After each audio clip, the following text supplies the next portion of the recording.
Sir Surya சாரோட son of விஸ்வந்த்னு ஒரு poster ஒன்று விட்டுருந்தாங்க. பார்த்தீங்களா? அது என்ன மாரி கதையா இருக்கும்னு நினைக்கிறீங்க? அதாங்க இப்போ இருக்கிற பெரிய ஹீரோக்கள்லாம் வந்து இப்போ லெஜெண்டை பற்றி பேசுகிறோம். ஒரு அப்பா மகள் கதை. ஆ.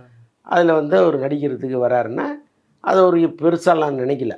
ஆனால் பல ஹீரோக்கள் என்ன பண்ணுவாங்க, அது தனக்கு ஒரு குழந்தை இருக்குன்னே நடிக்க மாட்டாங்க. அவங்களுக்கு என்னென்னா வரணும், டூயட் பண்ணணும், ஒரு 10 ஃபைட் பண்ணணும். ஸோ அப்படி இருக்கிற ஹீரோக்கள் தான் இங்கே நிறைய பேர் இருக்காங்க. ஸோ அப்படிப்பட்ட ஹீரோக்கள் மத்தியில சூர்யாவும் வந்து ஒரு குழந்தைக்கு அப்பாவெல்லாம் நடிக்கிறதுக்கு முன் வந்திருக்காரு. இன்னொன்று அந்த லக்கி பாஸ்கர் டைரக்டர் அவர், வெங்கி ம். அட்லூரி. அந்த படத்தை பார்த்தீங்கன்னா, நமக்கு புரியாத ஒரு ஏரியா அது. நீங்கள் ஷேர் மார்க்கெட்லாம் எல்லாருக்கும் புரிஞ்ச ஏரியாவே கிடையாது. ஆமா. அத நமக்கு புரியிற மாரி எடுத்து சொல்லி, இந்த வாய்ப்பாடு சின்ன வயசுல படிக்கிற மாரி ரொம்ப அழகா 2 2 எடுத்து for 4 சொல்லி 2 8 ஆமாமா.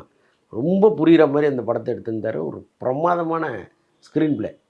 அந்த படத்த பார்த்துட்டு நான் இவரோட படம் பண்ணணும்னு நினைக்காத பெரிய ஹீரோக்களே இருக்க முடியாது. ம். அவரு வந்து சூர்யாவ வச்சு பண்றது சூர்யாவுக்கு பெரிய கிஃப்ட்டு. ஸோ, அப்ப அவரு வந்து இப்படி ஒரு போஸ்டரை வெளியிடும் பொழுதே தெரியுது, இதில ஏதோ ஒரு விஷயம் இருக்கு. ரொம்ப ஒரு பேக்கடான படமா இருக்கு. எல்லாமே கலந்த ஒரு படமா இருக்குங்கிற மாரி தான் நெனச்சேன். நல்லா வந்திருக்குன்னு சொல்றாங்க.